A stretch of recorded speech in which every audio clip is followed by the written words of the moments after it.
A Débora do Batom, Ou não? a defesa dela entrou com mais um recurso para tentar reverter a condenação da Débora ou reduzir a pena da Débora. Olha a Débora aí, numa magnífica foto da Biló, que para mim é hoje em dia, certamente, talvez seja a fotógrafa mais importante na área da política. Nós tivemos um grande fotógrafo, tivemos vários, claro, mas tivemos um grande fotógrafo que a vida levou, que a morte levou mais cedo, que foi Orlando Brito, e, na minha opinião, o sucessor legítimo, ou a sucessora legítima do Orlando Brito é a Biló. É a Gabriela Biló, fotógrafa da Folha de São Paulo. Ótima fotógrafa, de fato. Pois é, e aí a Débora foi condenada a 14 anos de prisão por ter pichado com batom a frase "Perdeu, mané", na estátua da Justiça, que é essa escultura que fica aí em frente ao prédio do Supremo Tribunal Federal. E ela fez isso durante os atos golpistas do 8 de janeiro. Pois é. Ela morava na época e continua morando, ela está em prisão domiciliar, se não me engano, no interior de São Paulo, saiu de lá na véspera do dia 8, chegou aqui em Brasília, diz ela que veio só para passear, dar uma olhadinha, conhecer Brasília, por coincidência chegou no dia do golpe, ou na véspera do dia do golpe. Na No dia do festa da golpe, Selma. no dia do golpe, todo mundo chama de festa da selva. E eu sempre faço questão de dizer, olha, por que festa da selva? Festa da selva porque a mulher do ex-comandante do Exército, o Vilas Boas, se chama Selma.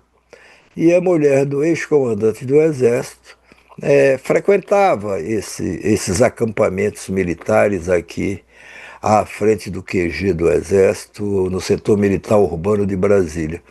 Aí, segundo a Débora do Batom, ela veio para dar uma olhadinha, passar o fim de semana em Brasília.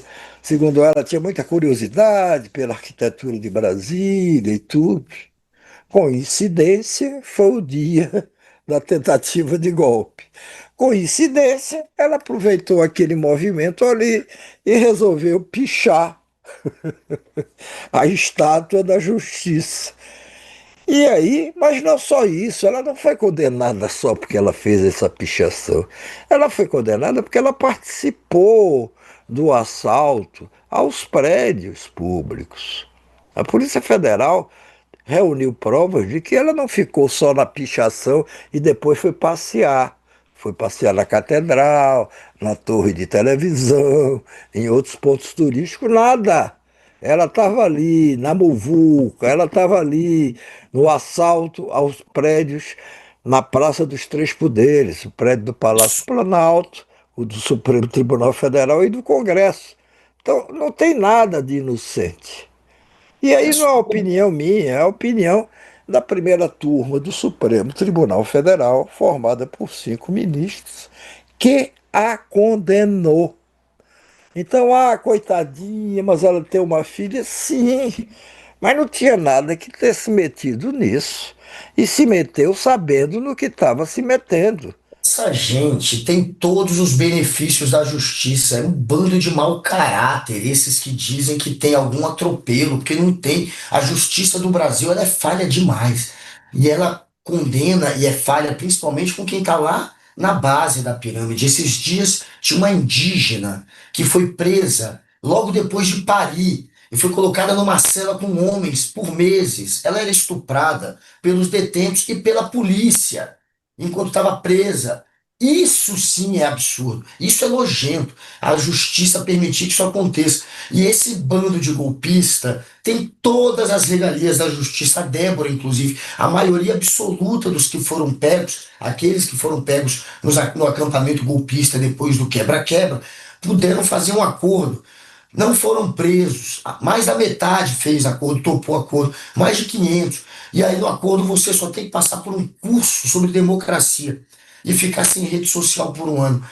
A indígena ficou presa numa cela, sendo estuprada pela polícia por detento. Isso sim, o Brasil tinha que se indignar com isso. Mas esses mau caráter que querem fingir que tem uma ditadura, se negam a olhar para a indígena. Eles só querem olhar para eles próprios, porque eles se identificam com a Débora. Poderiam ser eles. Eles são golpistas como ela. Eles desacreditaram as urnas, eles fizeram pressão para os militares elevarem o Brasil para um estado de exceção. Eles são igual a Débora. A Débora escreveu, perdeu Mané na estátua, porque ela achou que a justiça tinha perdido. Perdeu Mané, não foi porque o Botafogo do Flávio Dino tinha perdido no final de semana, não. Foi porque ela acreditou que a justiça estava sendo usurpada, que só ia ter o executivo junto com os militares, que o Bolsonaro voltaria ao poder. Tem que ser um imbecil, um idiota ou um mau caráter para não entender a mensagem dela. Ela fez parte, portanto, de um golpe, conscientemente, a ponto de dizer que a justiça, que era o principal alvo, tinha perdido. Mas quem perdeu foi ela, e muito bem feito. Agora, ainda nesse rastro da justiça, ou a propósito da fala do, do Alexandre de Moraes ao Washington Post, nós tivemos hoje uma decisão importante tomada por um outro